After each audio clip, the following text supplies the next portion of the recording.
Quando eu tinha cerca de 14 ou 15 anos, fui a uma festa na casa de um amigo. A festa ocorreu no Reino Unido naquele ano, que foi realmente ótimo para mim. Eu não tinha grandes preocupações, nenhum trabalho para fazer de manhã, e minha mãe cozinhava o jantar para mim. Eu tinha lençóis de cama limpos e bonitos que eu não precisava limpar ou trocar. Então, a vida realmente ficou difícil, mas há uma coisa que realmente me afetou. Uma vez que fui a essa festa da qual falei anteriormente na casa do meu amigo, ela convidou cerca de 50 pessoas, a maioria delas, cerca de 90%, eram da nossa escola. Mas havia alguns caras mais velhos lá. No início, me senti estranha porque não os conhecia, sabe, sendo uma garota de 14 anos. Eu estava cautelosa, alguns desses caras pareciam mais velhos que 16, talvez até 18. Eu principalmente me juntei aos amigos da escola, os que eu conhecia e confiava. Minha principal amiga que deu a festa estava super ocupada conversando com todos e organizando as coisas. De qualquer forma, a noite foi ótima, com boa comida, boas bebidas e música incrível. Mas então veio a parte complicada. Eu precisava descobrir como voltar para casa porque minha mãe nem sabia que eu estava lá e, obviamente, eu não podia dirigir aos 14 anos. Você pode estar se perguntando como minha mãe não sabia que eu estava na festa. Bem, ela estava de férias e eu estava em casa sozinha, exceto pelo meu irmão mais velho. Ele ficava grudado no computador o dia todo, então ele não se importava se eu estava lá ou não. E provavelmente levaria 2 meses para ele perceber que eu tinha sumido. Então, eu estava na festa, mas precisava ir para casa. A mãe de um dos meus amigos me deu uma carona até lá. Então, pensei que era apenas a 10 minutos de distância, então eu apenas voltaria a pé assim que a festa terminasse. Minha amiga decidiu encerrar a festa por volta de 1h da manhã porque a mãe dela começou a ficar chateada, embora ela não se importasse realmente com o que ninguém estava fazendo. Ela disse que precisava dormir porque tinha trabalho no dia seguinte. Então, depois de tudo isso, eu saí.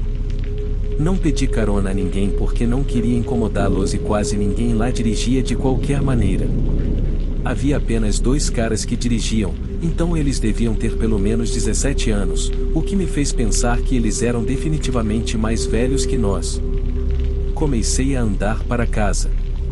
Estava escuro e algumas luzes de rua estavam apagadas. Enquanto caminhava, notei luzes de carro atrás de mim.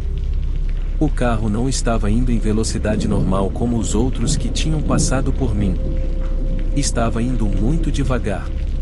Finalmente, o carro parou completamente e o cara abaixou o vidro. Reconheci-o da festa. Ele me disse se eu precisava de uma carona, mas cara, senti um pressentimento terrível dele. Decidi dizer não e continuar andando, mas ele persistiu.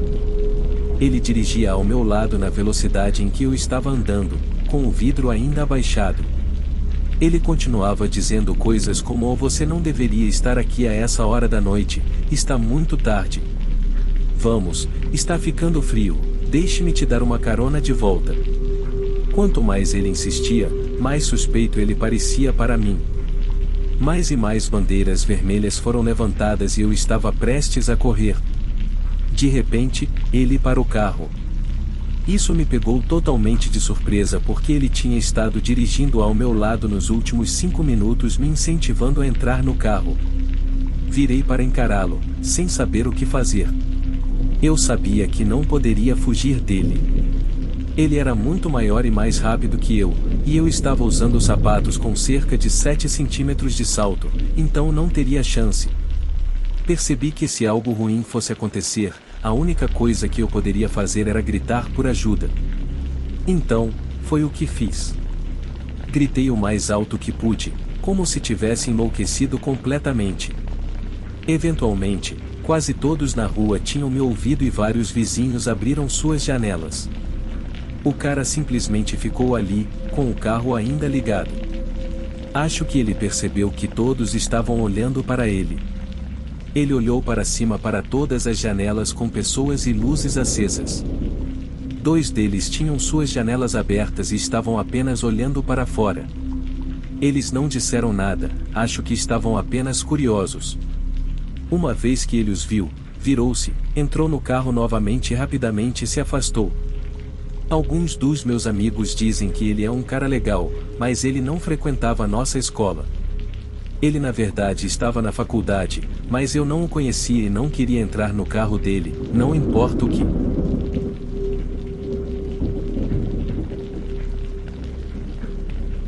Em 2012, durante o inverno, me vi ficando até tarde na biblioteca. O sol já havia se posto, deixando os arredores escuros. Era noite e o habitual burburinho dos meus amigos estudando ao meu lado estava ausente. Não conseguia lembrar o motivo pelo qual eles não tinham vindo. Enquanto reunia minhas coisas, a biblioteca anunciou que fecharia em 5 minutos. Eu estava totalmente focado nos estudos porque tinha um teste em apenas 3 dias. Reuni meus livros e os coloquei na mochila. Depois, a pendurei no ombro e segui em direção à saída da biblioteca. Estava tão silencioso que parecia que o silêncio era ensurdecedor. Bibliotecas sempre são silenciosas, mas parecia que eu era o único ali, além da senhora que trabalhava lá. Ao sair, senti o quão gelado estava. A temperatura tinha caído bastante e, ao olhar ao redor, não havia mais ninguém no campus. Caminhei até onde morava, mas antes de chegar em casa, algo realmente assustador aconteceu.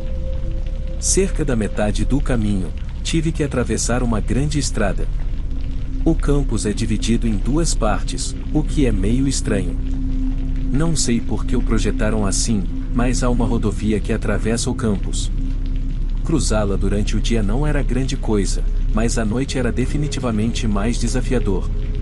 Havia essa grande escadaria que passava por cima da rodovia, algumas pessoas chamavam de passarela. É como uma ponte onde você anda por cima para atravessar. É bem legal, e quando visitei a Europa e o Reino Unido, vi muitas delas lá.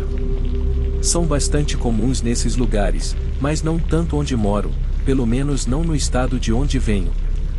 Cheguei às escadas e comecei a subir, prestando atenção aos degraus.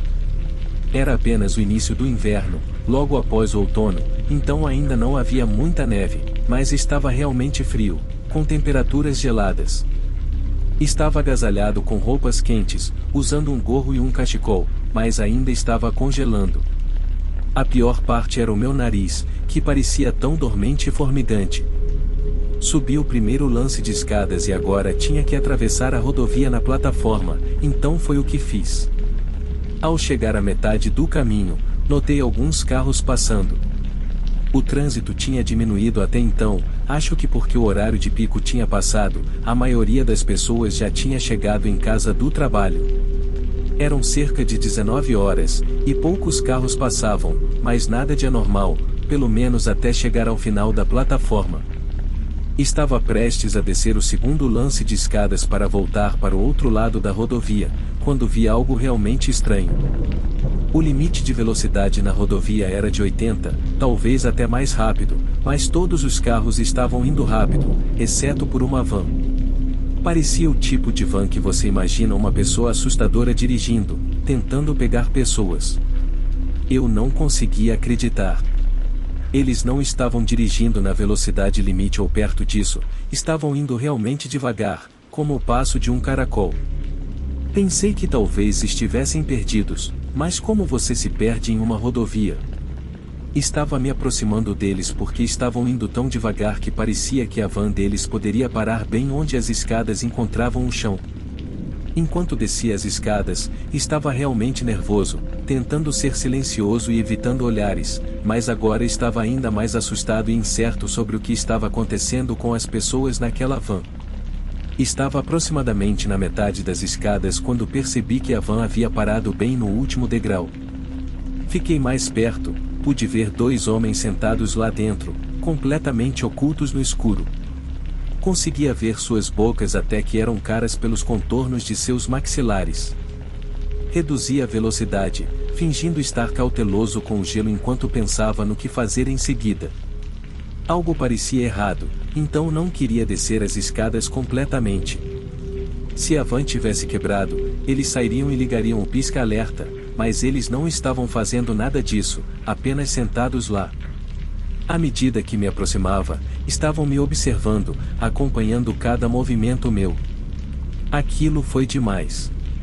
Virei-me e comecei a correr de volta para cima das escadas em direção ao campus, mas de alguma forma escorreguei no gelo e rolei para baixo, caindo com força nos meus antebraços. Usei-os para me segurar e doeu muito. Os degraus de concreto pareciam ter quebrado meus ossos. Levantei-me, mas meus braços doíam muito, como se estivessem quebrados, mas não me importava com isso naquele momento. Comecei a correr de volta pela plataforma. Pensei ter ouvido a porta da van abrir e fechar, o que me fez correr ainda mais rápido. Estava respirando pesadamente, entrando em pânico a cada passo. Quando cheguei a outra escadaria para descer, nem pensei no gelo, apenas continuei correndo, pulando degraus e quase caindo novamente, mas consegui descer até o primeiro degrau sem escorregar. Não ousei olhar para trás, pois estava com muito medo deles. Na minha cabeça, sentia que estavam bem atrás de mim, me perseguindo. Cheguei de volta ao campus da universidade e corri para dentro da biblioteca. Por sorte, o funcionário ainda não tinha fechado as portas de entrada ou trancado tudo, então subi as escadas da biblioteca e entrei em uma sala. Encontrei um funcionário e contei tudo o que acabará de acontecer comigo. A equipe de segurança chegou em 2 minutos, seguida pela polícia e depois pelos paramédicos. Descobri que tinha fraturado os 2 ossos de cada um dos meus braços. A polícia verificou as imagens das câmeras de vigilância da rodovia e confirmou que os homens haviam parado à beira da estrada. Eles até me pegaram escorregando e caindo na câmera. Algumas das luzes de rua tinham câmeras acopladas a elas, o que significava que podiam rastrear os movimentos dos homens, mas tinham placas de licença inválidas, então não puderam ser rastreados. Depois disso, a identidade deles permaneceu desconhecida e agora eu nunca mais ando para casa à noite, especialmente quando está escuro.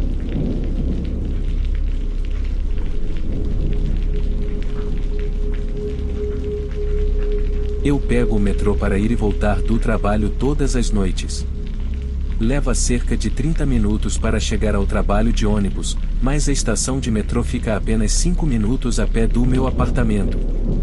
Uma noite, meu namorado estava no meu apartamento, passando um tempo comigo antes de eu ter que ir para o trabalho. Estávamos conversando tanto que não percebemos o quão tarde era, e quando olhei para o relógio, percebi que precisava me apressar para pegar o ônibus. Era uma daquelas noites de neve, quando tudo fica coberto de branco. Se esperasse meu namorado esquentar o carro e limpar a neve, teria ficado ainda mais atrasada. Então, decidi caminhar até a estação de metrô. Em vez disso, me despedi dele e ele foi para o carro enquanto eu começava a caminhar. A maior parte do caminho que faço tem boas luzes, mas há um canto que é muito escuro à noite, do outro lado da estação de metrô. Mesmo que eu viva em um bairro difícil, nunca aconteceu nada de ruim comigo antes, então me senti bem em caminhar sozinha à noite. Estava apenas pensando em chegar à estação quando me aproximei do canto escuro em frente ao meu destino, quando alguém de repente agarrou meu braço. Eu não o vi chegando de jeito nenhum. O homem, que parecia ter uns 40 anos, tentou agarrar meu outro braço também, mas rapidamente dei-lhe uma cotovelada no estômago. Foi apenas sorte que reagi rapidamente, e o homem me soltou por um momento. Usei essa chance para correr o mais rápido que pude, longe dele. Quando cheguei à estação de metrô, olhei para trás e o vi ainda me seguindo. Uma vez dentro, atravessei a estação e saí por uma porta diferente do outro lado do prédio. Continuei correndo até chegar em casa em segurança. Felizmente, meu namorado ainda estava no estacionamento, esperando seu carro esquentar. Entrei no carro dele e contei o que tinha acontecido.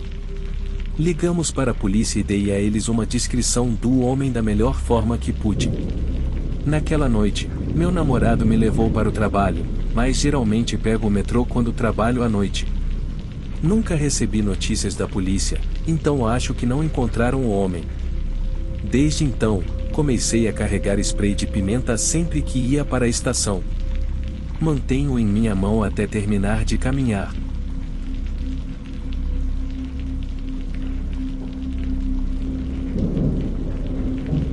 Trabalho como oficial de segurança para uma empresa no sul da Califórnia. Nos unimos ao departamento do xerife para manter as áreas que servimos seguras. Meu papel como oficial de patrulha é bastante semelhante ao de um policial. Ao contrário dos guardas de segurança típicos, que simplesmente observam e relatam, somos treinados para responder a uma variedade de situações, desde lidar com invasores e roubos até resolver disputas domésticas. Já persegui pessoas a pé e em veículos algumas vezes. É assim que fazemos as coisas. Agora que você entende nosso trabalho, deixe-me compartilhar uma experiência que nunca esquecerei. Normalmente, trabalhava no turno da noite, mas devido à baixa de pessoal, tive que mudar para o turno do dia. Lembro-me de dirigir pela cidade em meu carro de patrulha, ouvindo nosso rádio para chamadas. Então, uma chamada chegou para o meu distrito, um alarme de roubo no lado norte da cidade, no deserto. Deve ter sido por volta da 1h da manhã quando fui enviado para verificar. Assim que entrei na rua da propriedade, apaguei todas as luzes. O prédio costumava ser onde embalavam cebolas, com grandes galpões do lado oeste, mas agora está vazio e somos contratados para ficar de olho nele. Já entrei várias vezes durante minhas verificações noturnas, mas nada de incomum acontecia até essa noite em particular. E também tenha em mente que não há luzes funcionando na propriedade, então tudo dentro estava escuro de qualquer maneira. Dirigi até o lado oeste da propriedade, verificando cuidadosamente por fora, e foi quando notei uma porta entreaberta. Avisei pelo rádio, daqui é Lincoln 1, encontrei uma porta aberta no lado oeste dos galpões. Pode enviar outra unidade para minha localização? Estou ao lado do meu carro, fumando no raro chuvisco que o sul da Califórnia recebe. Eu realmente gosto da chuva. O vento está bem forte hoje à noite, se me lembro corretamente. Após cerca de 5 minutos, meu colega e parceiro chega. Ele é na verdade um amigo muito próximo fora do trabalho. Pegamos nossas lanternas e entramos. A primeira coisa que você sente ao entrar é o forte cheiro de cebola. Quero dizer, é tão forte que você pode praticamente sentir o gosto no nariz. Os galpões que estamos verificando são grandes, escuros e vazios, com aquele cheiro fedorento por toda parte. E é aqui que as coisas começam a ficar perturbadoras. Podemos ouvir a chuva fraca batendo no telhado de metal, e o vento encontrando seu caminho por qualquer abertura que possa. Então, acontece. Ouvi passos no telhado dos galpões. Olho para o meu parceiro e digo, desses galpões não tem acesso ao telhado. Como eles chegaram lá? Ele dá de ombros e diz, cara, eu também não faço ideia.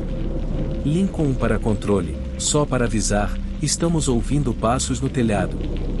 Estamos na cena investigando, vamos atualizar você em breve.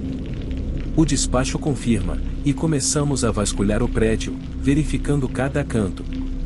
Então saímos e verificamos ao redor do prédio. Como eu suspeitava, não há acesso ao telhado. Por que alguém estaria lá em cima nesse tempo, afinal? Atribuímos isso ao vento. Verificamos tudo o que podemos e chamamos o código 4, significando tudo certo. Enquanto voltamos pelos galpões que acabamos de verificar, que é a única saída para voltar aos nossos veículos, algo realmente arrepiante acontece. Nunca acreditei em fantasmas ou algo assim, e sempre achei que esses programas de fantasmas na TV eram bobos. Eles sempre falam sobre ouvir sussurros nesses programas, mas nunca entender o que está sendo dito. Bem, acredite ou não, eu e meu parceiro ouvimos sussurros, como várias vozes ao mesmo tempo. Estava nítido, mas não consegui entender uma única palavra. Eu e meu parceiro ficamos parados, olhando um para o outro, imóveis. Chamo novamente um código 6 e começamos a vasculhar a propriedade mais uma vez. Sabíamos que o que ouvimos não era normal, mas tivemos que verificar se alguém ainda estava dentro e passou despercebido. Foi quando tudo ficou louco. Portas começaram a bater em todos os lugares. Eu e meu parceiro apenas nos olhamos sem dizer uma palavra. Saímos para fora. Não posso dizer que estávamos com medo, mas estávamos definitivamente surpresos. Relato um código 4 secundário. Estou do lado de fora com meu parceiro e olho para ele. Vamos dizer que foi o vento, digo. Aquela foi a última vez que fui a esse lugar antes de ser promovido a cabo e mudar para o turno diurno. Ainda não acredito na maioria das histórias de fantasmas, mas posso garantir que não foi apenas o vento naquela noite.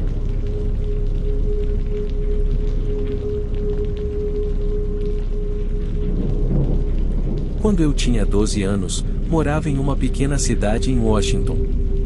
Acho que era verão e eu estava animado para passar tempo com minha melhor amiga, Rose.